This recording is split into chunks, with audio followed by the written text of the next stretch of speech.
Welcome to The Explainer. I am so incredibly thrilled you're here because today we are untangling a massive dilemma that almost every modern parent is going to face at some point. You watch your teenagers struggling with unchanneled energy, intense academic stress, or maybe just that sudden, inexplicable urge to slam every door in the house. And you know, deep down in your gut, that they need a physical outlet. They really need to build some unshakable self-esteem. So inevitably, you start researching sports, and that search often leads you straight to combat sports. But the very second you even think about dropping your kid off at a boxing gym, the panic sets in. And hey, it is completely natural to feel that anxiety. But today, we're going to pull back the curtain and look at the fascinating reality behind this sport and how it actually transforms youth. Okay, let's dive right into this, because this is the single most common and absolutely most valid question parents have. It's entirely understandable to fear that putting a frustrated adolescent into a combat environment is basically like pouring gasoline on a fire. We see chaotic street fights on social media, we see the manufactured drama and aggressive weigh-ins on professional pay-per-view broadcasts, and we naturally worry that our kids are going to absorb that toxic culture. But we really have to separate the cinematic fiction from the highly structured reality.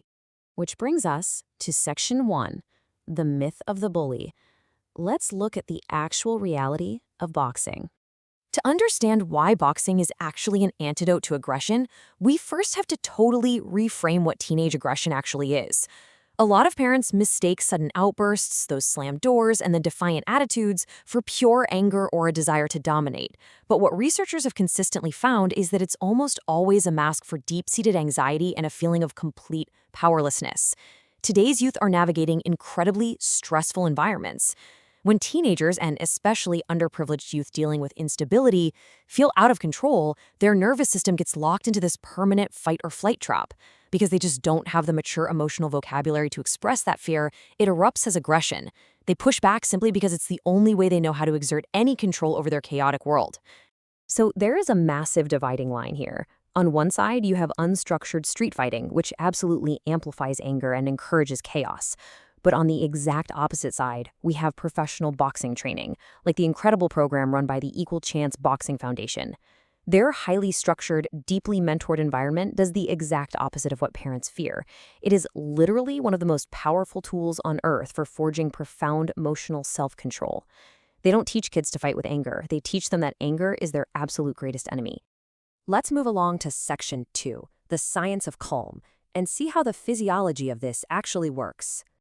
You know, legitimate boxing isn't known as a brawl. It is famously called the sweet science. And why is that?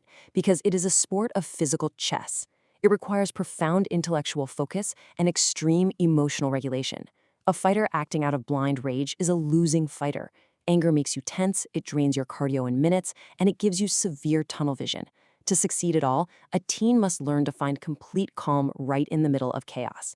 Think about it. Picture a teenager walking into a facility carrying the heavy burden of just a terrible, no-good day at school.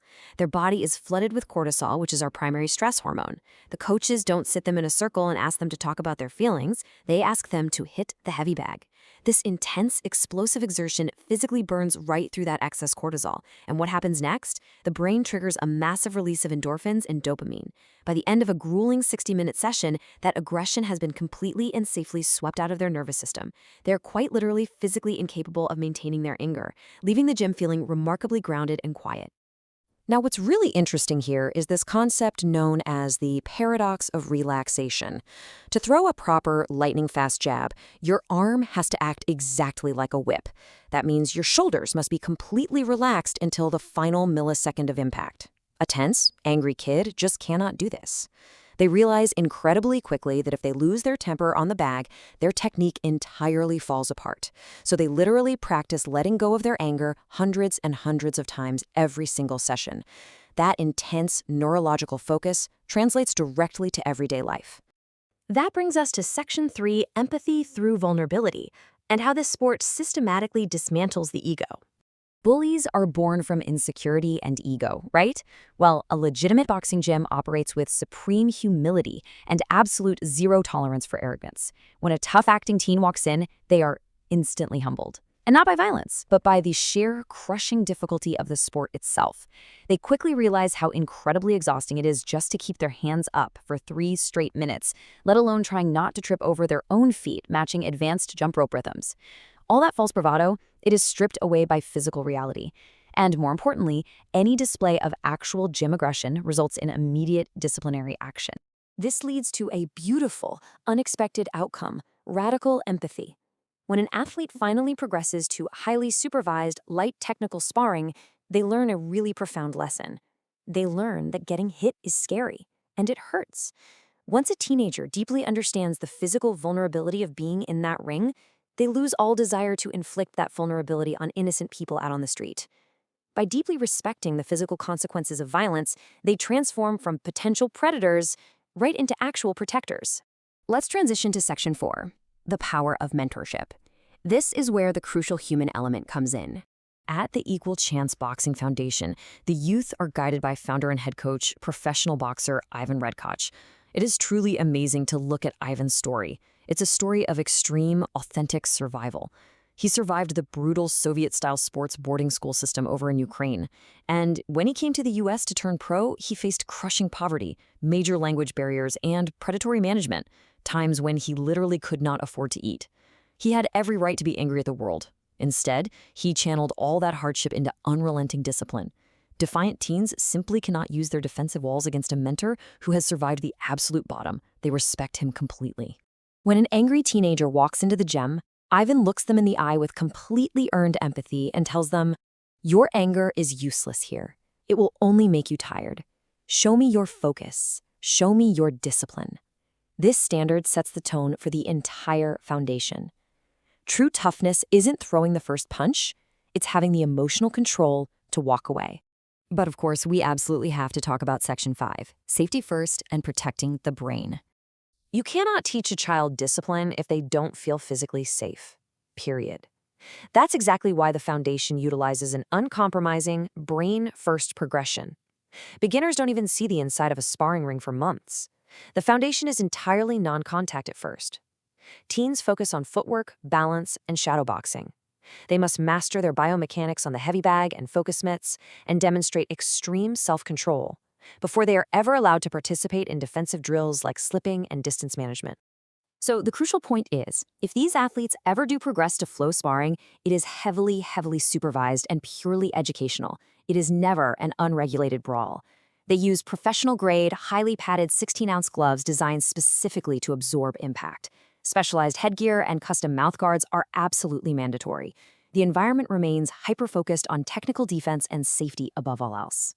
Which leads us to Section 6, discipline without the cost, breaking down the financial barriers.